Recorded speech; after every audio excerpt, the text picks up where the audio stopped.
Tumalon-talon si Ann at tinapakan ang cellphone. Nagpanik ang lalaki, mabilis niya itong pinulot, ngunit napagtanto niyang sira ang lumang telepono. Hindi niya pinansin ang pagtutol ni Ann. Tumakbo siya sa tindahan ng telepono nang walang sapin. Naakit agad ang mga taong nakakita sa kanya. Mahigpit silang sumunod sa likuran niya. Magbibigay ako ng $1 milyon sa sinumang makapag-aayos ng aking telepono. $1 milyon? Oh my God! Ang hitsura ng lalaki ay nagpasaya sa lahat. Dahil siya ang pinakasikat na singer sa Amerika. Ipinakilala sa kanya ng empleyado ng tindahan ang pinakabagong modelo ng telepono. Ngunit tanggi ni Carl, sa kabutihang palad, sinabi ng may-ari ng tindahan na susubukan niyang ayusin ito. Napatingin siya sa lumang phone. Hulaan niya na mayroong isang bagay dito na labis na iniingatan ni Carl. Sa kabutihang palad, inayos niya ang phone. Nilapit ni Carl ang phone sa tenga niya. Sa loob ay boses ng isang babae. Kahit na ilang beses ko na itong narinig, pero namumula pa rin ang mata niya. Ito ay isang nakakaantig na kwento ng pag-ibig. Kailangan mo lang panoorin ang buong pelikula. Sino ang taong pinakamamahal ni Carl? 8 years ago, kasama niya si Ann na nakasuot ng wedding dress. Ngunit tulad ng masaya niyang pagtanggap ng mga pagpapala mula sa kanyang mga kaibigan, tahimik na umalis si Groom Carl para ituloy ang kanyang pangarap. Walang maniniwala dito, gaano kalungkot at pagkadismaya si Ann ngayon. Pagkatapos ng 8 taong pagsusumikap, sa wakas ay sumikat si Carl. Ngunit sa kaibuturan ng aking puso, palagi siyang naaawa kay Ann. Pero hindi na niya makitang muli ang kasintahan. Kaya boses ni Ann lang ang naririnig niya sa phone. Hayaan mong pag-aanin ko ang pakiramdam ng pagkamis kay Ann. Biglang nakita ni Carl ang balita. Ang aking kababata ay namatay sa isang aksidente sa trapiko. Mabilis siyang bumalik sa kanyang bayan nang hindi nagpapaalam kahit kanino. Ngunit naglakas loob lamang siyang umupo sa labas ng simbahan. Sa oras na ito, isang babae at isang batang babae ang lumakad patungo kay Carl. 2 tao ang nagbanggaan, parehong natigilan. Ang babae ay si Ann, na 8 taon nang namimiss ni Carl. Mukha pa rin siyang bata at maganda gaya ng dati. Ngunit ang pagharap sa lalaking ito ay pareho niyang mahal at kinaiinisan. Pinili na lang ni Ann na hindi siya pansinin. Nakita niyang umalis si Annie.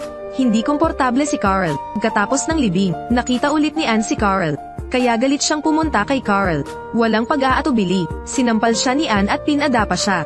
Nalungkot si Carl at umuwi siya kasama ang kanyang ama. Binalik niya ang tingin sa imahe nila ng kanyang ina, at ang abandonadong hardin ng kanyang ina. Kakaiba ang naramdaman ni Carl. Mukhang mas matanda din ang kanyang ama, dahil sa tinatawag na passion. Masyado siyang na-miss out. Hindi komportable si Carl, kaya tinawag niya ang kinatawan. Iniwan niya lahat ng trabaho niya. Galit na galit ang manager ngunit wala na siyang magawa. Nahanap ni Carl si Annie sa isang flower shop. Hindi naglakas loob na lumapit si Carl. In the end lumapit pa rin siya. Maingat na pumasok si Carl. Salamat, anak ko. Para kay Kayla ito. Ang bait mo. Gusto ko ang mga taong nagmamalasakit sa iba. Alam ni Carl na palihim na sinasabi ni Annie sa kanya. Hindi siya tumingin kay Ann. Hindi pinansin ni Ann ang kanyang hitsura. Tinawag pa ng matandang babae na tulala si Carl bago sumakay sa kotse. Gustong makausap ni Carl si Ann. Pero diretsyong itinaboy siya ni Ann. Umalis ka sa araw ng kasal natin. Wala ka rin dito noong namatay ang nanay ko o nang ipanganak ang anak mo. Kapag nasanay na ako sa ganitong buhay, hindi na tayo makakabalik sa dati. Hindi alam ni Carl ang sasabihin. Medyo awkward ang atmosphere, ngunit biglang umalingaw-ngaw ang isang malinaw na boses. Pumasok ang isang masigla at cute na batang babae. Nakilala siya ng bata, kahapon nasa labas ka ng simbahan. Ikaw ba ay isang sikat na mang-aawit? Dahil lagi kang pinakikinggan ng nanay ko na kumanta.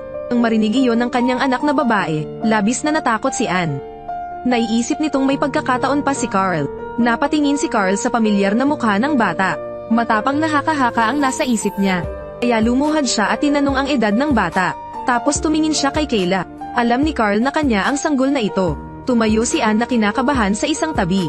Pagkaalis ng kanyang anak, humigop ng alak si Annie. Sinabi niya kay Carl na plano niyang ipalaglag ang sanggol.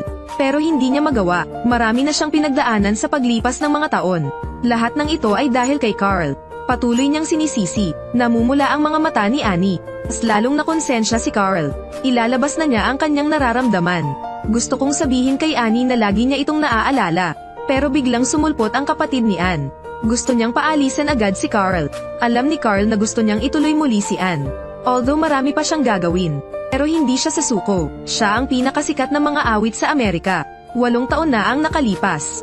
Iniwan niya ang kanyang unang pag-ibig at umalis nang walang sinasabi. Hindi nagpakasal si Ann ngunit nanganak ng isang bata. Mayroon na siyang magandang anak na babae. Para makabawi sa mga nakaraang pagkakamali, nagpasya siyang lumabas ng todo. Nakiusap si Carl kay Ann na makita ang kanyang anak. Tumingin si Ann sa sensir na mga mata ni Carl. Bahagya siyang tumango, ngunit sinabi niya na dapat tanungin ni Carl ang kanyang anak. Yung lalaki sa labas ng simbahan at yung flower shop, diba? Hindi naman lihim ang pag-uusap ninyong dalawa, naiintindihan niyo ba? Nahulaan ng matalinong anak na si Carl ang kanyang ama. Dahil dito, medyo nataranta si Ann. Ngunit pagkatapos ay mabilis siyang nagpaliwanag. Dati ay hindi alam ng kanyang ama na nag-e-exist siya. Sinabi ng anak na babae na hindi ko ito hinanakit. Maaari ko bang imbitahan si Carl sa hapunan? Sigurado ka ba? Oo, sigurado ako. Sobra mo akong ginulat, sa oras ng hapunan. Sa ngayon, hindi kita maituturing na ama. Hindi pa kasi kami magkakilala ng lubusan. Hindi mo alam na galit ako sa stuffed animals. Binuksan ni Ann ang regalo ni Carl. Ito ang kwintas na pinakagusto niya. Ngayon ay hindi na niya ito gusto. May ilang bagay, isang miss. Napakahirap na makabawi. Dinala ng anak na babae si Carl sa kanyang silid. Ipakita sa kanya ang mga larawan niya. At ang kanyang paboritong alagang hayop na kuneho. Umupo silang dalawa at nag-usap tungkol sa maraming kawili-wiling bagay. Halatang ilang beses pa lang kami nagkita, pero feeling ko napakabait mo. Pwede mo akong sunduin bukas pagkatapos ng klase. Sasanduan kita, bago umalis. Medyo nakonsensya si Carl dahil hindi siya nakabili ng tamang regalo. Sabi ni Ann, hindi niya kailangan o ng kanyang anak na babae ang mga material na regalong ito. Ang gusto nila ay nasa tabi nila si Carl. Ibinalik ni Ann ang kwintas. Sabi ni Carl, ngumiti ng husto ang bata tulad ni Ann. Isang kasabihan na nagbabalik ng alaala sa pagitan ng dalawang tao. Natawa din si Ann. Balita ko sasanduan mo siya sa school bukas.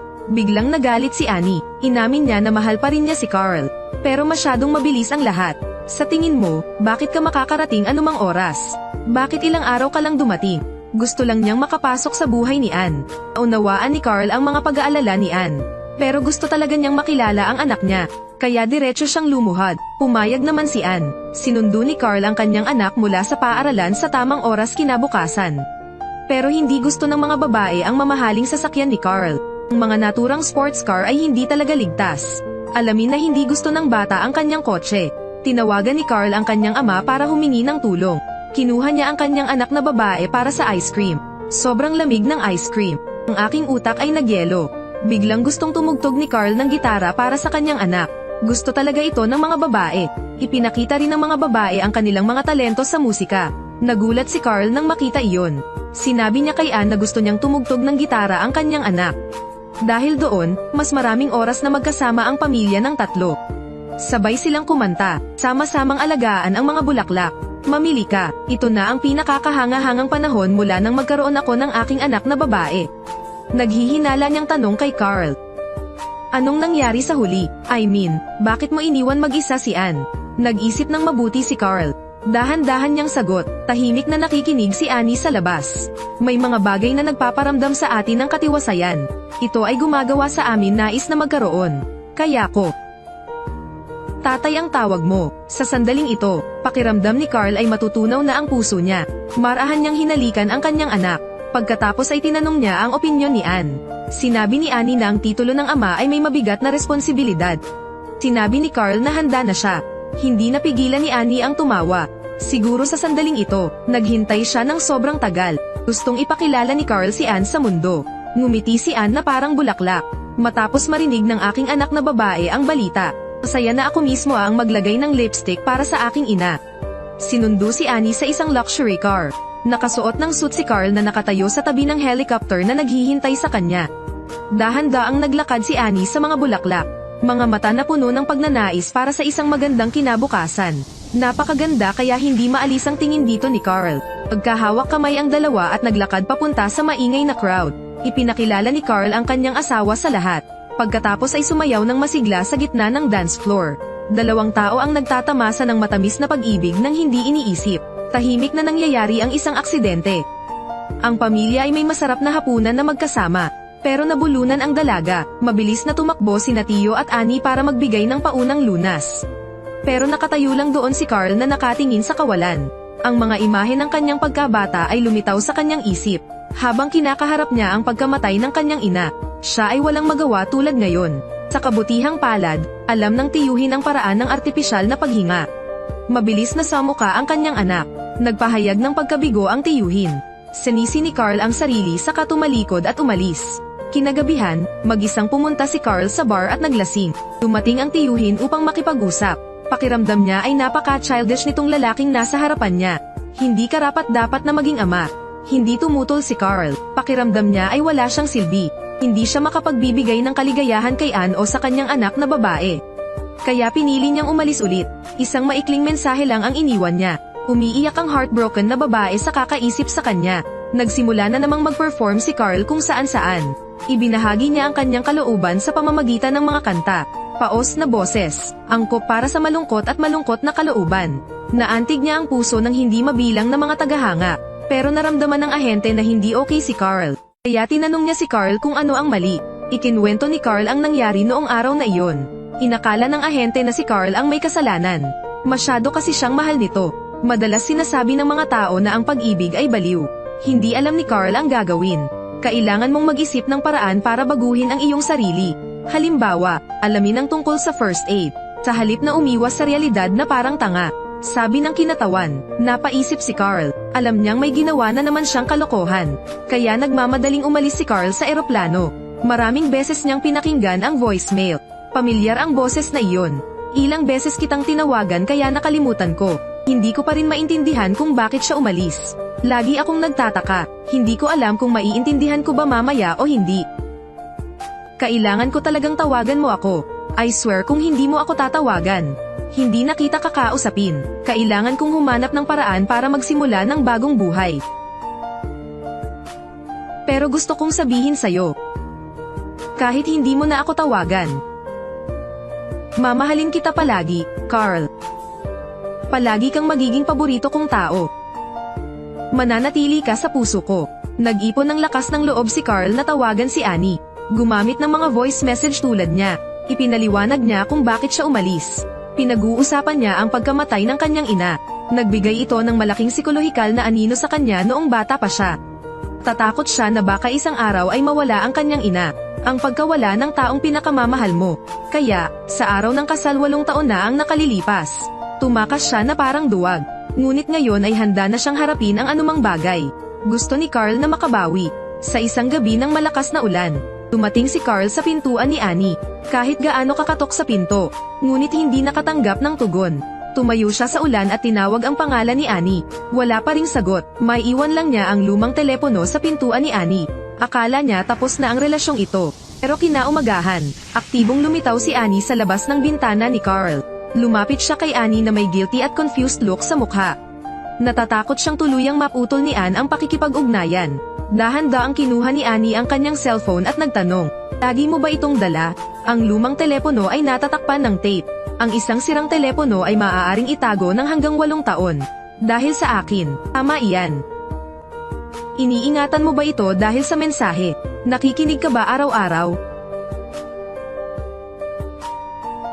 Iiwan mo na naman ba ako? Talagang hindi. Kaya gusto ko lang sabihin.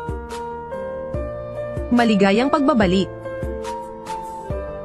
Hindi napigilan ng dalawa na maghalikan. 8 taon ng pagmamahal at poot. Lahat ay ipinapakita sa sandaling ito. Si Carl at ang kanyang anak na babae ay gumanap ng magkasama sa entablado.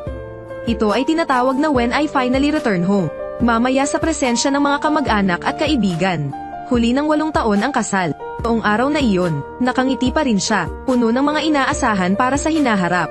Sa pagkakataong ito, hindi niya piniling tumakas. Sa pagkakataong ito, nangako silang magsasama magpakailanman. Sa mahabang pag-iibigan, lagi tayong magkakamali, kaya kung gusto mong mapanatili ang iyong pagmamahalan, dapat marunong kayong magpatawad sa isa't isa. Please wag mong saktan ang taong mahal mo. Kung sa tingin mo karapat-dapat siyang mahalin. Pagkatapos ay subukang bigyan siya ng pagkakataong tabyusan ang kanyang sarili. Ang pag-ibig ay hindi isang larangan ng digmaan. Hindi na kailangang lumaban hanggang kamatayan. Okay, ito na ang katapusan ng pelikula.